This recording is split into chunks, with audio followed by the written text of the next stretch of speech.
আলেম ওলামা তৌহিদি জনতার ম্যান্ডেট নিয়ে আপনি ক্ষমতায় বসেছেন। আপনাকে কে বা কারা পরামর্শ দিচ্ছে?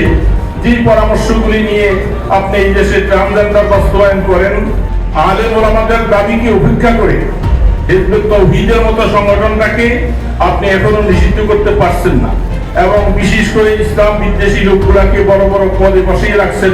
আহলে সুন্নত ওয়াল জামায়াতের ঈমান আকীদা সংরক্ষণ, বিভ্রান্তিকর মতাদর্শের বিরুদ্ধে জনসচেতনতা সৃষ্টি এবং ধর্মীয় ও সামাজিক মূল্যবোধ রক্ষায় জাতীয় পর্যায়ে কার্যকর উদ্যোগ গ্রহণের দাবি জানিয়েছেন দেশের শীর্ষ আলেম ওলামা।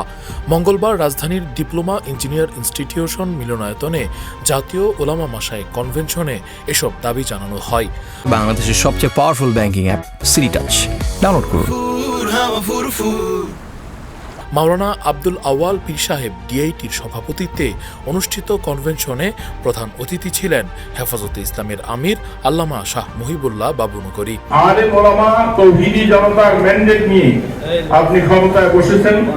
আপনাকে কে বা কারা পরামর্শ দিচ্ছে? যে পরামর্শগুলি নিয়ে আপনি এই দেশে ট্রান্সজেন্ডার বাস্তবায়ন করেন এবং বিশেষ করে ইসলাম বিদ্বেষী লোকগুলাকে বড় বড় পদে বসিয়ে রাখছেন। আলেম ওলামাদের দাবিকে উপেক্ষা করে হিজবুত তাওহীদের মতো সংগঠনটাকে আপনি এখনো নিষিদ্ধ করতে পারছেন না। আসলে মোট কথা হচ্ছে যে শুধু সেমিনার করে কাজ আদায় করা যায় না। আমি অনেকবার বলছিলাম, কিছুদিন আগে ওইখানেও বলেছিলাম, সরোয়ার উদ্যানে বলেছিলাম, আসুন আমরা নারায়ণগঞ্জ থেকে বিশেষ করে দেওয়ানবাগিকে উৎখাত করতে গিয়ে আমাদের নিজের জীবনের কয়েকটা তাজা রক্ত, তাজা জীবন সেখানে বিসর্জন দিতে হয়েছে। আমাদেরকে অত্যন্ত কষ্ট করে মাইল হেঁটে পুলিশের পাহারাদারিতে, পুলিশের নির্যাতনে আমরা সেখানে এইভাবে করে টিকেছিলাম। আল্লাহ শুকর, বাধ্য হয়ে সরকার তাদেরকে সেখান থেকে উৎখাত করে। প্রধান আলোচক হিসেবে বক্তব্য দেন মুফতি সৈয়দ মোহাম্মদ ফয়জুল করিম। হিজবুত তাওহীদ দীর্ঘদিন ধরে বিতর্কিত ও বিভ্রান্তিকর মতাদর্শ প্রচারের মাধ্যমে মুসলিম সমাজে বিভ্রান্তি সৃষ্টি করছে। সংগঠনটির কার্যক্রম তদন্ত করে আইনানুগ ব্যবস্থা নেওয়া এবং নিষিদ্ধ করার দাবি জানান তিনি। নোয়াখালীতে বিশাল প্রোগ্রাম করলাম, হিজবুত তাওহীদের মতো ছোট্ট একটা সংগঠন আজও বন্ধ হচ্ছে না কেন? সরকার উদ্যোগ গ্রহণ করছে না কেন? বিশেষ আলোচক হিসেবে বক্তব্য দেন মাওলানা ইলিয়াস গুম্মান।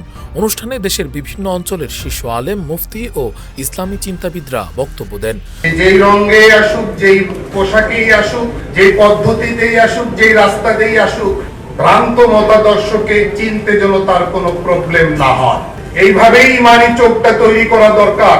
যদি আমরা এক্ষেত্রে উদাসীনতা প্রদর্শন করি, তাহলে এখন যে বিপর্যয় আমরা দৃশ্যমান দেখতে পাচ্ছি তার চেয়ে আরো কোটি গুণ বেশি বিপর্যয় দৃশ্যমান হতে শুরু করবে। বক্তারা বলেন, কোরআন সুন্নাহর আলোকে সঠিক আকীদা জনগণের সামনে তুলে ধরা এবং বিভ্রান্তিকর মতাদর্শ থেকে মুসলমানদের সচেতন করা উলামায়ে কেরামের দায়িত্ব। হেফাজতে ইসলামের মহাসচিব মাওলানা শায়েখ সাজিদুর রহমান অভিযোগ করেন, ট্রান্সজেন্ডার বান্ধব শ্রম আইন বাতিলের দাবি তোলেন। ট্রান্সজেন্ডার বাংলার মাটিতে বাস্তবায়িত হতে দেব না। প্রয়োজন হলে মাঠে নামবো, তারপরেও এই ট্রান্সজেন্ডার এই মুসলিম সমাজে বাস্তবায়িত হতে দেওয়া হবে না।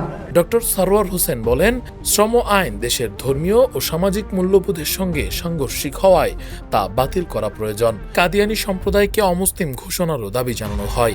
কনভেনশন থেকে সরকারের কাছে 7 দফা দাবি জানানো হয়।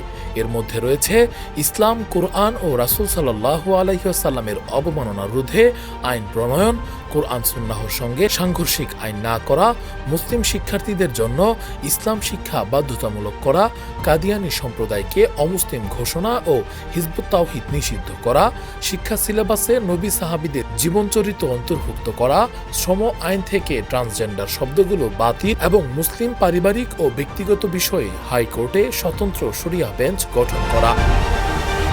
Rakibul Islam Rais, face the people, desk report.